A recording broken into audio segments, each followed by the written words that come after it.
Bismillahirrahmanirrahim. Assalamualaikum warahmatullahi wabarakatuh. Waalaikumsalam. Alhamdulillahilladzi anzala sakinata fi qulubil mu'minin liyazdadu imanan ma'a imanihim. Asyhadu an la ilaha illallah wahdahu la syarika lah wa asyhadu anna Muhammadan abduhu wa rasuluhu la nabiyya ba'dah. Allahumma sholli wa sallim wa barik ala Muhammad wa ala alihi wa sahbihi ajma'in, amma ba'du. Jamaah Masjid Anas rahimakumullah, senantiasa kita terus bersyukur kehadiran Allah Subhanahu wa taala yang terus-menerus memberikan nikmat kepada kita semua, sehingga di pagi hari ini kita masih diberi kesempatan untuk mendapatkan berbagai manfaat. Di antaranya kita bisa sholat subuh berjamaah, di mana sholat subuh berjamaah ini mendapat jaminan dari Allah Subhanahu wa taala. Man sholat subha wa huwa fi dimatillah. Barang siapa yang sholat subuh, maka ia dalam jaminan Allah. Begitu juga kita dilanjutkan dengan taklim, di mana taklim ini juga merupakan suatu kewajiban. Ya, barang siapa yang menuntut ilmu, maka ia ada di jalan Allah. Man kharaja fi talabil ilmi wa huwa fi sabilihi hatta yarji. Barang siapa yang keluar dari rumah untuk menuntut ilmu, maka ia ada di jalan Allah sampai ia pulang kembali. Jadi kita mendapatkan dua manfaat yang besar. Kenapa ini saya ulang-ulang ini ya, pembukaan ini, karena memang untuk mengingatkan kepada kita bahwa ada keutamaan yang besar di pagi hari ini. Yang pertama, mendapatkan jaminan dari Allah. Yang kedua, kita dalam keadaan jihad fisabilillah sampai rumah. Sholawat dan salam senantiasa tercurahkan kepada manusia yang berakhlak mulia, yang menjadi tauladan kita semua, yaitu Nabi Muhammad Sallallahu Alaihi Wasallam. Pagi ini khusus mengenai musibah bagian yang ketiga, jadi musibah patri, bukan patri ya, patri. Kita coba review sebentar mengenai musibah yang dulu. Di antaranya adalah bentuk musibah, yaitu berupa ujian, kemudian peringatan atau teguran, juga bisa berupa azab ya. Kemudian yang di kemarin, Rabu kemarin, yaitu mengenai musibah semua sudah terukur ya, sesuai dengan kadar keimanannya, syukurnya, takutnya, terus apa Pak? Jihad ya, jihad dan sabar, dan akhirnya kita layak apa enggak masuk surga. Itu ya, di antara bentuk-bentuk musibah. Nah sekarang yang bab ketiga, yaitu bahwa musibah ini sebenarnya sebelum kejadian semua sudah tercatat ya. Jadi sebelum kejadian semua sudah tercatat. Orang yang akan mendapatkan sesuatu nanti, semua itu ada di catatan Allah yang dinamakan apa Pak? Ya, takdir ya Pak ya. Kacamata dulu. Jadi sebelum kita diciptakan, Allah sudah menulis dulu setiap kejadiannya. Yaitu ada di surat Al-Hadid ayat 22. Surat ke-57 ayat 22. Allah berfirman, a'udzubillahi minasyaitonirrajim, ma asaba min musibatin fil ardi wala fi anfusikum illa fi kitabim min qabli an nabraha inna dzalika 'alallahi yasir. Setiap bencana yang menimpa di bumi dan yang menimpa dirimu sendiri, artinya menimpa kepada kita ini musibah, semuanya telah tertulis dalam kitab Lauh Mahfuz sebelum Allah mewujudkannya, sebelum kami mewujudkannya. Karena yang demikian ini mudah bagi Allah. Jadi nanti kelak apapun yang akan terjadi pada kita, udah ada catatannya di sana, Pak, udah ditulis. Misalnya Pak Eri tahun depan dapat jodoh, itu udah ditulis. Amin ya Pak ya. Siapa tahu Pak, karena udah ditulis Pak. Amin. Amin.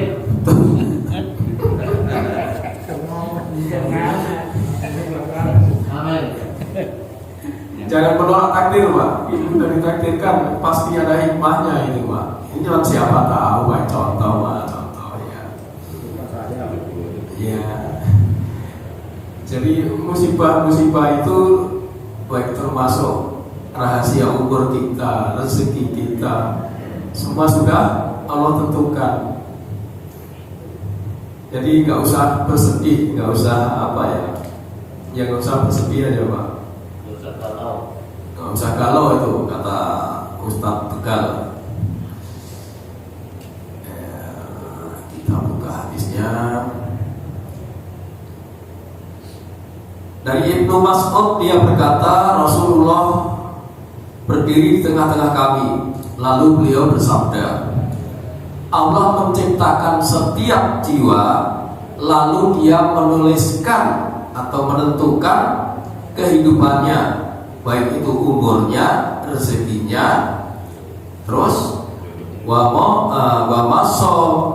ibaha, dan musibah-musibah yang akan menimpanya.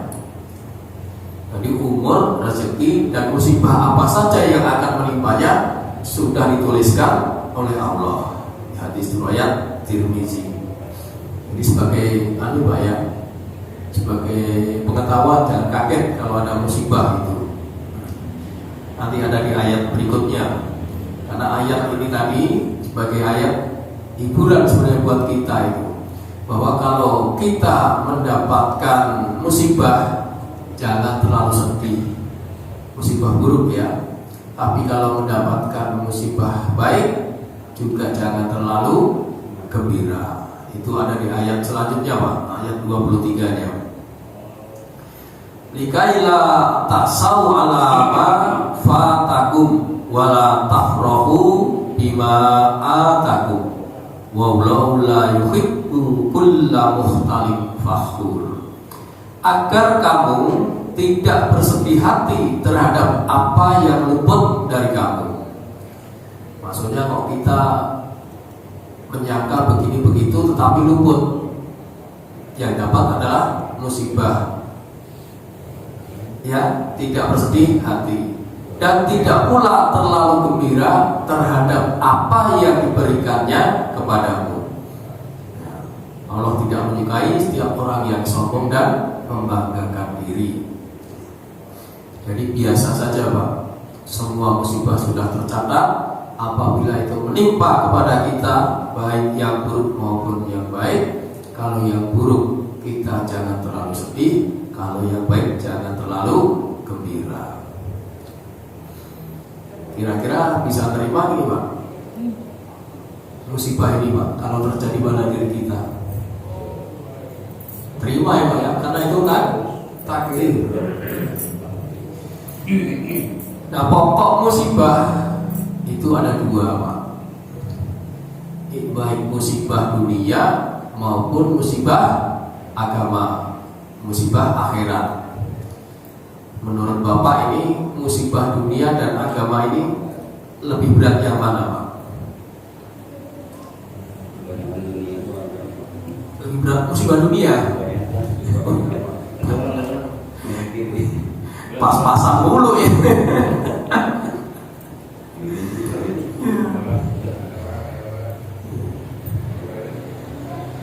Yang lebih berat itu sebenarnya musibah agama Pak. Ya, coba kita uraikan dulu musibah dunia. Musibah dunia ini macam-macamnya, ada kata baksa, ada kata durru, ada zulzilu ya. Baksa, durru maupun zulzilu itu ada di Al-Baqarah 214. Al-Baqarah 214. A'udzu billahi minasyaitonir rajim.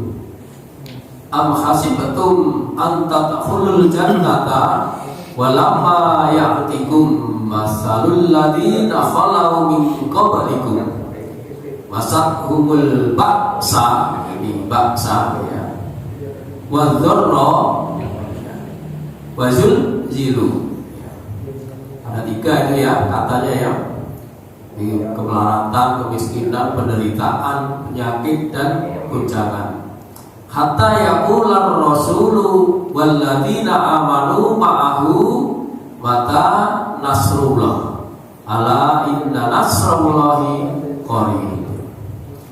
Ataukah kamu mengira bahwa kamu akan masuk surga? Apa kita mengira mau masuk surga? Padahal belum datang kepadamu cobaan seperti yang dialami oleh orang-orang terdahulu. Mereka ditimpa apa itu? Kemelaratan, kemiskinan, ditimpa penderitaan, terus ditimpa guncangan dengan berbagai cobaan, sehingga Rasul dan orang-orang yang beriman bersamanya berkata, kapankah datang pertolongan Allah? Sesungguhnya pertolongan Allah itu dekat. Jadi kita ketika dapat musibah minta tolongnya kepada Allah. Itu aja Pak intinya Pak.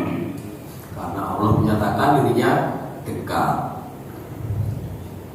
Nah, baksa itu dalam tafsir Ibnu Katsir, al-baksa diartikan sebagai kemiskinan, kefakiran, terus kesengsaraan atau penderitaan baik fisik maupun harta. Biasanya ketika ada saudara kita yang sakit, kita mendoakan dengan doa apa Pak? Kalau masih ingat, la ba'sa tahurun insyaallah. Mana Pak itu yang kemarin minta hadisnya itu, ngapalin susah banget katanya. Ya, tadi baksa. Kemudian yang doro tadi, doro juga bisa dikatakan zuru, artinya penyakit. Ya, sebagaimana Nabi Ayub Pak, waktu ditimpa penyakit, beliau minta sembuh nggak Pak? Beliau hanya berkata, inni masaliyal dzurru wa anta khairul wa arhamur rahimin ya. Al-Anbiya ya, ayat berapa Pak? Ayat 83 Pak. Wa ayyuba isnada, Ayub berdoa kepada Tuhannya, inni masani yadzurru wa anta arhamur rahimin. Sungguh aku telah ditimpa penyakit, padahal Engkau Tuhan yang Maha Penyayang dari semua yang penyayang. Lembut banget ya Nabi Ayub ini ya, nggak minta sembuh, tapi memuji Allah. Kemudian yang zilu merupakan sebuah musibah, bentuknya guncangan. Nah, pada guncangan ini bisa diartikan juga karena kesakitan, juga karena dahsyatnya penderitaan, tetapi lebih spesifik merujuk guncangan ini nanti pada hari kiamat. Seperti surat apa itu, Idza zulzilatil ardu zilzalaha ya. Itu kan mengenai guncangan ya, mantap ya. Ya. Nah, musibah juga disebut sayiat ya. Sayiat, musibah itu atau bahaya. Dalam surat 30 Ar-Rum ayat 36. A'udzubillahi minasyaitonirrajim. Wa idza adzaqnan nasa rahmatan farihu biha wa in tusibhum sayyi'ah bima qaddamat aydihim. Dan apabila kami berikan suatu rahmat kepada manusia, niscaya mereka gembira dengan rahmat itu. Tetapi apabila mereka ditimpa sesuatu musibah atau bahaya karena kesalahan mereka sendiri, seketika itu mereka berputus asa, idahum yaknadun. Nah, musibah terbesar di dunia ini apa, Pak? Di dunia ini, Pak, musibah terbesar apa, Pak? Kematian. Betul, Pak Heri. Kematian ada. Karena kematian ini awal dari kehidupan yang nyata, kehidupan yang sebenarnya. Semua perbuatan akan dimintai pertanggungjawaban, kecuali kepada orang tertentu, orang-orang yang syahid, terus kemudian orang nabi, sedikit, solihin itu ya.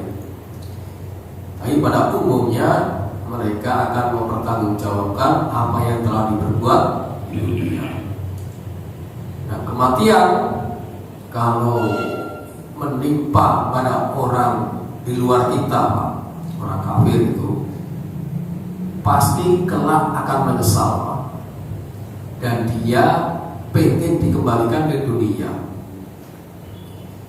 Bapak buka surat Al-Mu'minun surat ke-23 ayat 99. Hatta idza jaa ahadahumul maut qala rabbirji'un. Demikianlah keadaan orang-orang kafir itu, hingga apabila datang kematian kepada seorang dari mereka, mati ini habis. Oh, udah. Demikianlah keadaan orang-orang kafir itu apabila datang kematian kepada seorang dari mereka, dia berkata, ya Tuhanku, kembalikanlah aku ke dunia. Minta dikembalikan ke dunia. Bentar, ini ada masalah. Habis sekali baterainya.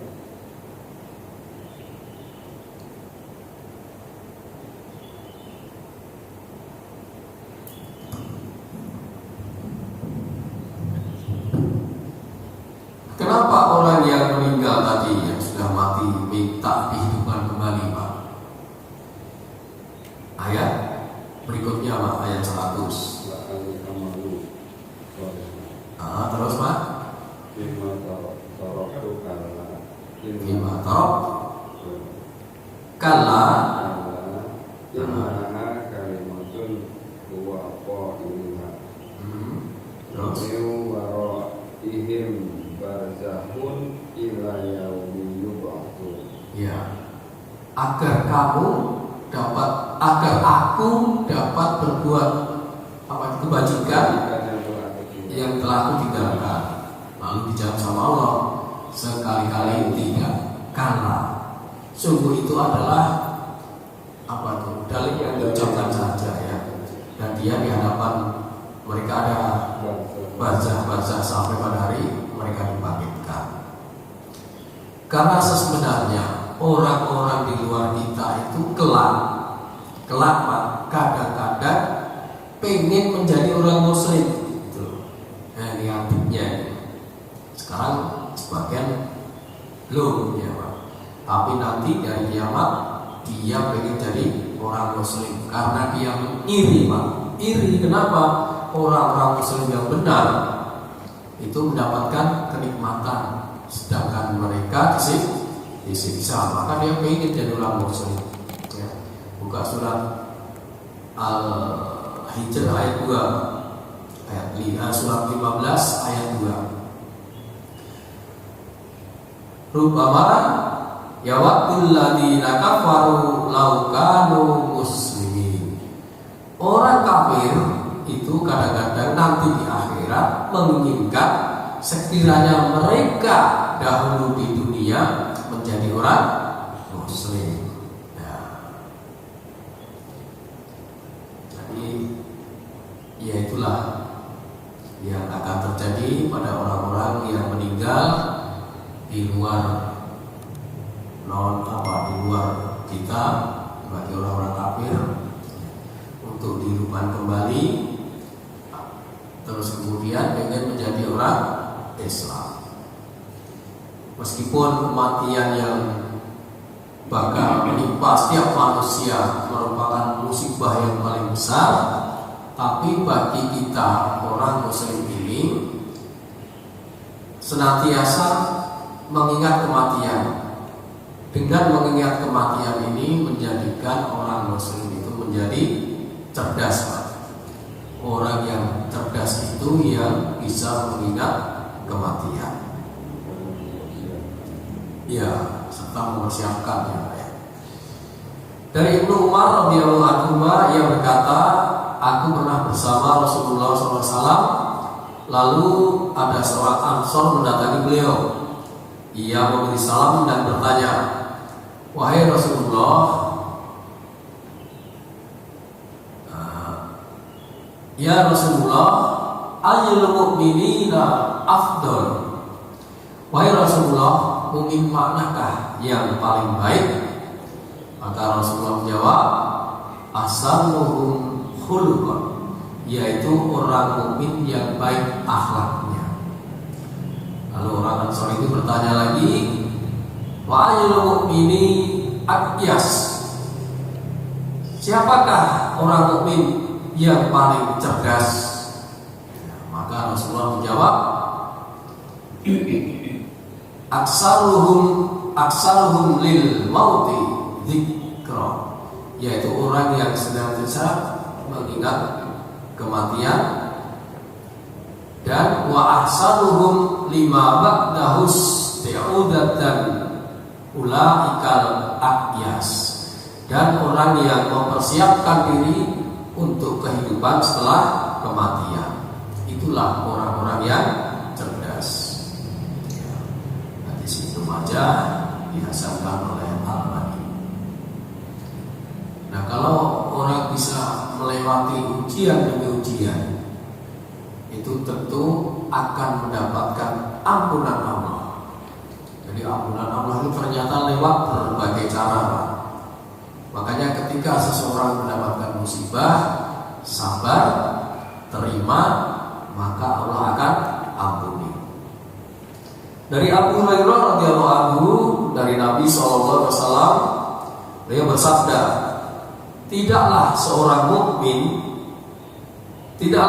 muslim itu tertimpa musibah, baik berupa rasa lelah, rasa sakit, rasa khawatir, rasa sedih, gangguan atau rasa gelisah, sampai pun duri yang melukainya, melainkan dengannya Allah akan mengampuni dosa-dosanya.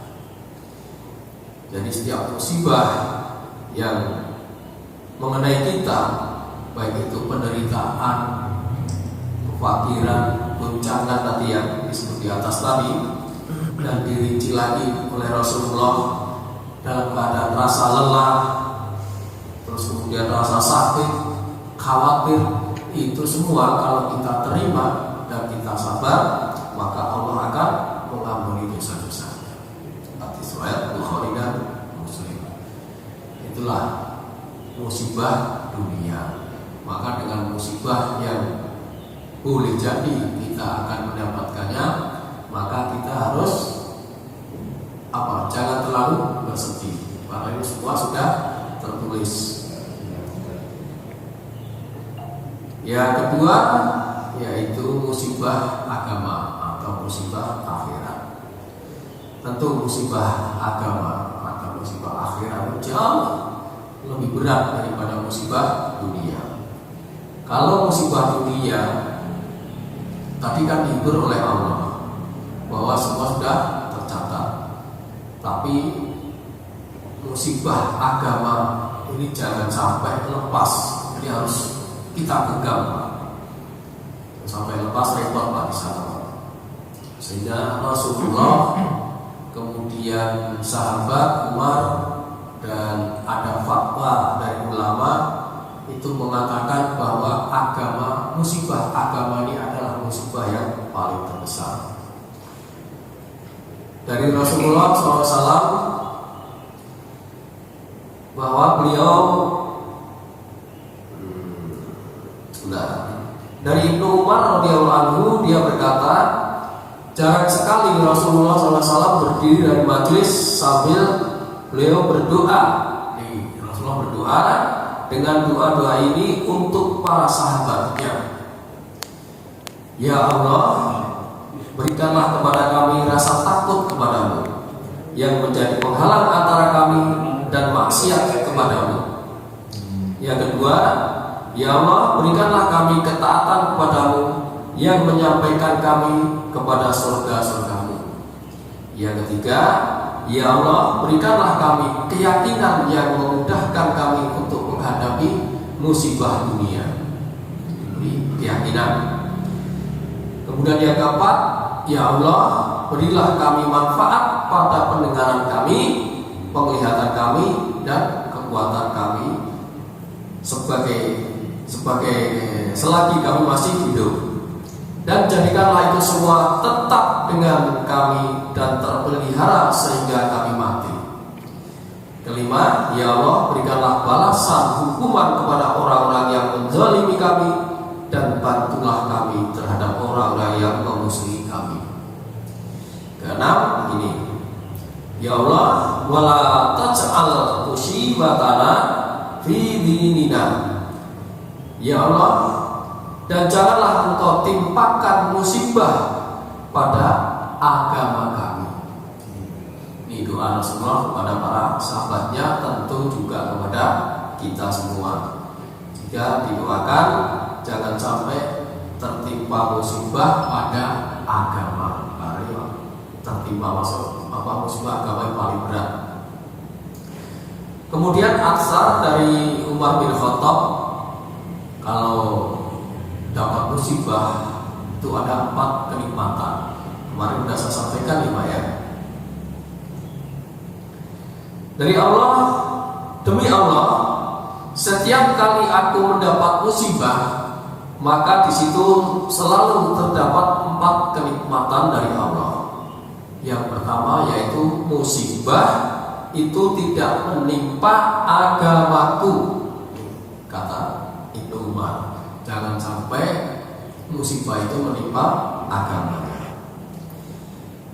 Kemudian ada fatwa dari ulama yaitu Ibnu Qayyim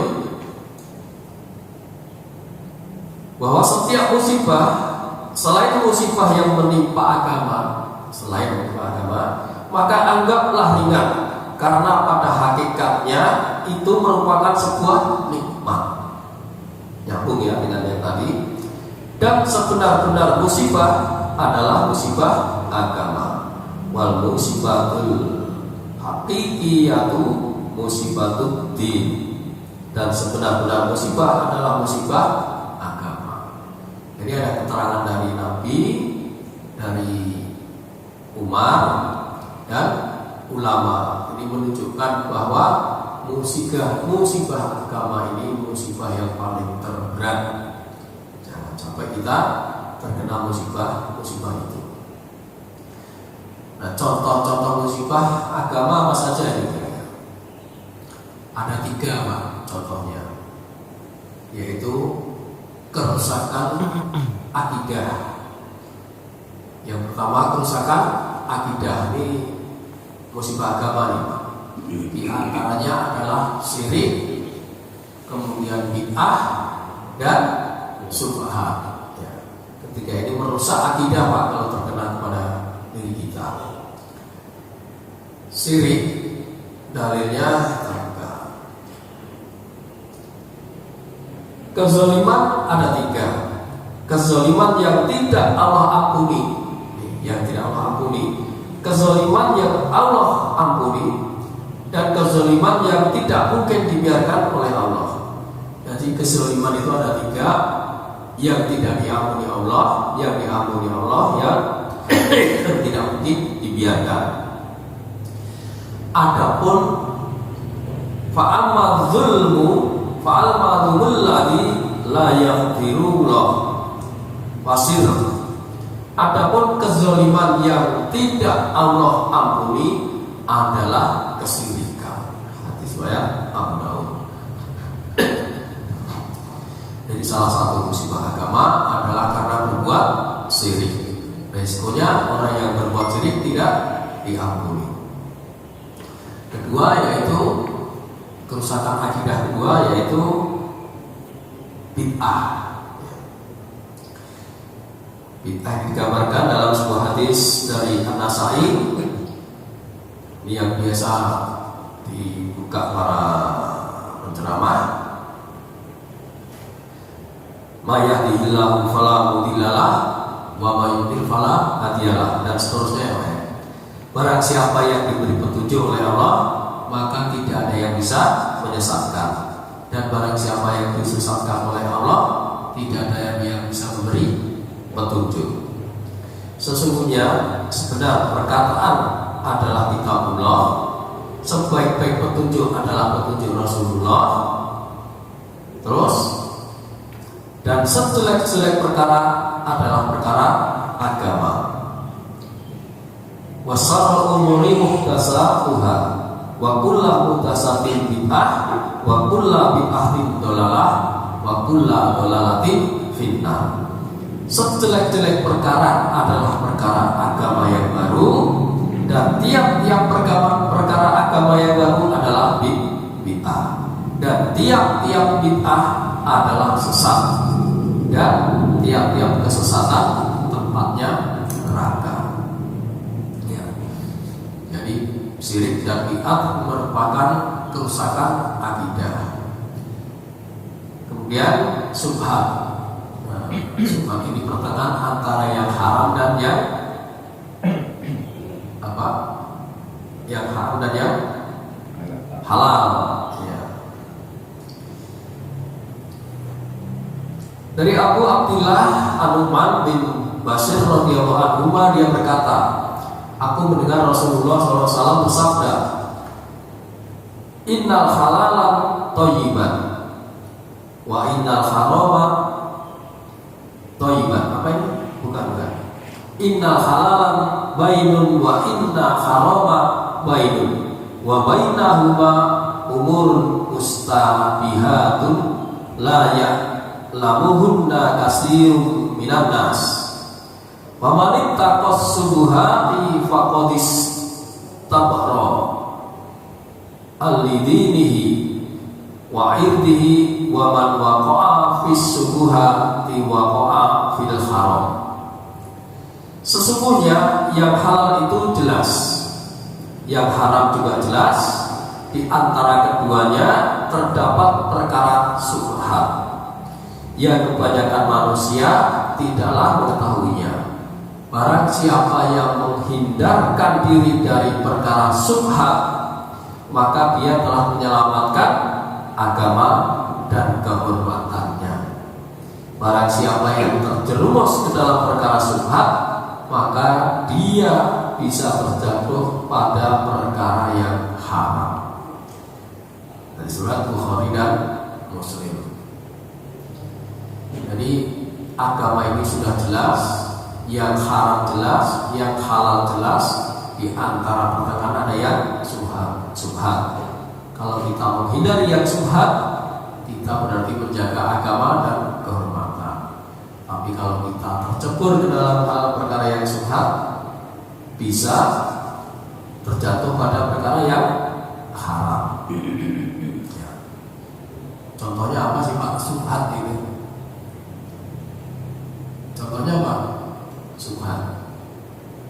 Ya kalau kita udah tahu ada seseorang yang memang pekerjaannya maling, ya, kita diajak jajan sama dia, ini mesti mikir Pak. Karena kita tahu pekerjaan dia, kita harus mikir dari mana harta yang didapatkan, dari mana uang yang untuk terakhir itu. Jadi kalau kita bisa menghindari, bisa jadi kita terbebas dari harapan. Ya, nanti cari sendiri Pak ya, subhat. Nah contohnya masih banyak lagi, sedikit lagi Pak ya, saya kasih contoh mengenai kerusakan atau musibah agama ini, yaitu diantaranya meninggalkan ibadah. Ya. Ini jelas musibah yang sangat besar karena ternyata banyak orang Islam tapi tidak beribadah, hanya mengenakan namanya saja. Di antaranya adalah tarkus sholat, yaitu meninggalkan sholat. Banyak ya Pak, orang muslim tapi nggak sholat gitu. Ya. Nah orang yang mengaku muslim nggak sholat tetap divonis orang tersebut adalah kafir. Karena antara orang yang beriman dan kafir itu pembedanya adalah sholat. Dalam sebuah hadis dari Anas bin Malik radhiyallahu anhu, dia berkata, aku mendengar Rasulullah SAW bersabda, man tarakas sholata muta'ammidan faqad kafara jahar. Barang siapa dengan sengaja meninggalkan sholat, maka dia telah kafir secara terang-terangan. Ya. Kafara jahar, kafir terang-terangan. Kemudian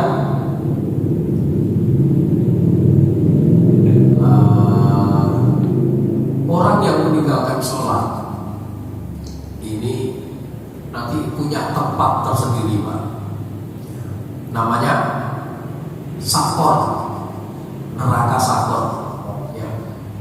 Dalam surat apa itu Pak dikatakan? Muzammil kalau nggak salah. Ma salakakum fi sakor. Ya, ini dialog antara penghuni surga dan penghuni neraka. Ditanya penghuni neraka itu, ma salakakum fi sakor. Apa yang menyebabkan kamu masuk neraka sakor? Nah, orang yang di neraka tadi menjawab, qalu lam naku minal musholin. Mereka menjawab, dahulu kami tidak termasuk orang-orang yang menegakkan atau melaksanakan sholat. Jadi orang yang tidak menegakkan sholat tempatnya di sakor. Keadaan neraka sakor adalah satu tingkatan neraka yang sangat panas, mengerikan Pak, diperuntukkan bagi orang yang meninggalkan sholat tadi Pak. Terus kemudian meninggalkan ibadah ini diantaranya selain sholat, meninggalkan puasa yang wajib. Ini juga merupakan musibah agama. Orang yang meninggalkan puasa wajib tanpa uzur, terus dia berpuasa, artinya membayar denda puasa terus menerus sampai mereka mati, itu puasanya tidak diterima. Jadi orang yang puasa tanpa uzur, dia berbuka duluan atau tidak berpuasa sama sekali, maka puasanya untuk menggantinya tidak diterima. Dari Abu Hurairah radhiyallahu anhu, dia berkata, Rasulullah SAW bersabda, barang siapa berbuka sehari dari puasa bulan Ramadan bukan dengan alasan keringanan yang Allah berikan kepadanya, maka tidak akan diterima darinya kafaratnya, walaupun dia berpuasa sepanjang masa. Walaupun dia membayarnya dengan puasa sepanjang masa, maka tidak akan diterima. Surat Ahmad, Abu Daud dan Ibnu Huzaimah. Kemudian meninggalkan zakat. Zakat masih populer Pak. Karena kemarin nggak populer katanya. Masih populer kan zakat? Iya Pak. Itu ada di At-Taubah ayat 35, surat 9 ayat 35. Ingatlah pada hari ketika emas dan perak dipanaskan dalam neraka jahanam, lalu dengan itu disetrika dahi lambung dan punggung mereka, seraya dikatakan kepada mereka, inilah harta bendamu yang kamu simpan untuk dirimu sendiri, maka rasakanlah akibat dari apa yang kamu simpan itu. Karena dulu waktu dunia hartanya tidak dizakatkan. Kemudian meninggalkan atau tidak mau haji. Ini juga banyak terjadi, Pak, karena merasa tidak punya apa-apa, maka dia memvonis dirinya bahwa dia tidak akan mampu haji. Ini jangan sampai terjadi pada diri kita. Walaupun kita belum bisa, belum mampu, tapi harus diniatkan. Syukur-syukur dengan usaha nabung sehari 1.000, seminggu berapa saja, Pak. Insya Allah nanti Allah bantu. Yang penting ada niat untuk melakukan ibadah haji. Ini ayatnya saya potong aja. Barang siapa mengingkari kewajiban haji, maka ketahuilah bahwa Allah Maha Kaya, tidak memerlukan sesuatu dari seluruh alam. Jadi walaupun secara ekonomi tidak mampu, tadi janganlah seseorang itu tidak ada niat untuk berhaji. Nah, hadisnya dibacakan. Dari Ali dia berkata, Rasulullah SAW bersabda, siapapun yang memiliki bekal dan kendaraan yang cukup untuk mendukungnya ke Baitullah, namun dia tidak mau pergi haji, ini perhatian pernyataan, maka aku tidak peduli jika dia mati dalam keadaan Yahudi atau Nasrani. Karena Allah berfirman dalam kitabnya, mengerjakan haji adalah kewajiban manusia terhadap Allah, yaitu bagi orang yang sanggup mengadakan perjalanan ke Baitullah. Ini semuanya Tirmizi. Dia ada niat ya Pak ya. Kita niatkan dulu Pak, sembari dengan usaha semampunya. Ini kalau Allah mampukan pasti berangkat, pasti berangkat. Saya kira itu aja ya. Udah 551, masih ada ini. Itu musibah agama itu karena cintanya dunia. Hubud dunia rasul kullu khati'atin. Cinta dunia pangkal segala kesalahan. Nah, ini musibah terbesar merupakan karena kecintaannya kepada dunia sehingga melalaikan mengenai akhirat. Itu aja yang bisa saya sampaikan ya, mudah-mudahan ada manfaatnya karena waktu juga yang sudah hampir jam 6 udah sore. Ada tambahan pertanyaan? Baik Pak. Iya Pak. Takbir ini kan sudah tercatat saat kita menjalani kalau tidak salah ya Pak. Kenapa? Takbir. Takbirnya juga tercatat saat kita masih dalam kandungan ya, di dalam kandungan ya. Iya. Apakah takbir ini kita bisa kalau bisa diubah? Bisa. Melalui doa, melalui usaha. Iya, melalui doa sahabat. Bapak buka ayat surat Al ayat 39 Pak. Surat Al 13 39. Silakan dibuka di situ bahwa Allah yang bisa menghapus takdir. Nanti yang menghapus takdir itu Allah, kecuali takdir-takdir yang seperti kita sudah ditakdirkan bahwa kita nanti laki-laki atau perempuan ya, yang bisa dirubah itu mengenai sesuatu yang bukan yang sudah ditetapkan. Misalnya kita mau berangkat, ada takdirnya di situ, mau berangkat kerja, takdirnya nanti kecelakaan di sana. Tapi karena kita menghindari, Allah merubah, menghapus takdir yang tadinya berangkat di sini, misalnya gitu. Jadi bisa dirubah Pak dengan doa, dengan usaha kita. Itu Pak yang bisa. Ya. Masalah apa tadi musibah agama ya. Iya. Nah ini pendapat saya, ada kelompok-kelompok orang yang bukan mengkafirkan sesama Muslim itu, saya kira itu termasuk musibah. Iya. Betul Pak. Kenapa begitu? Mengkafirkan orang kafir itu sebenarnya menutup diri. Sebenarnya Allah yang tahu, Tuhan Allah yang tahu. Nah, karena ternyata di hati dia beriman kepada Allah, dia tahu. Kan itu sebenarnya kelompok-kelompok orang lalu banyaklah karena firqah itu. Kemudian yang bukan kelompok dia itu kafir. Saya pikir itu juga musibah beragama. Karena menurut saya beda kafir dengan belum beriman.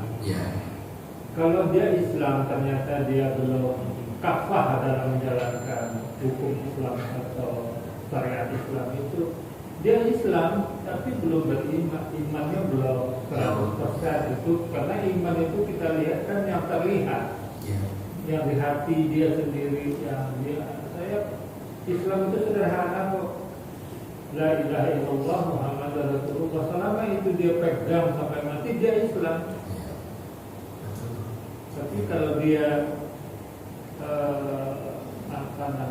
belum beriman ya, mungkin sholatnya masih ini. Ayo pasang itu hal lain, itu beda. Nah ini saya lihat di kelompok Islam ini, apalagi di media sosial, kadang-kadang sedih saya melihat kelompok-kelompok kita itu saling mengkafirkan. Padahal hak prerogatif Allah itu tentang yang karena Allah yang tahu isi hati orang itu. Itu yang saya lihat. Prihatin dengan cara umat Islam beragama. Masing-masing memvonis seseorang padahal suatu keniscayaan dalam beragama Islam itu perbedaan itu ada. Betul Pak. Itu secara nggak bisa kita tolak.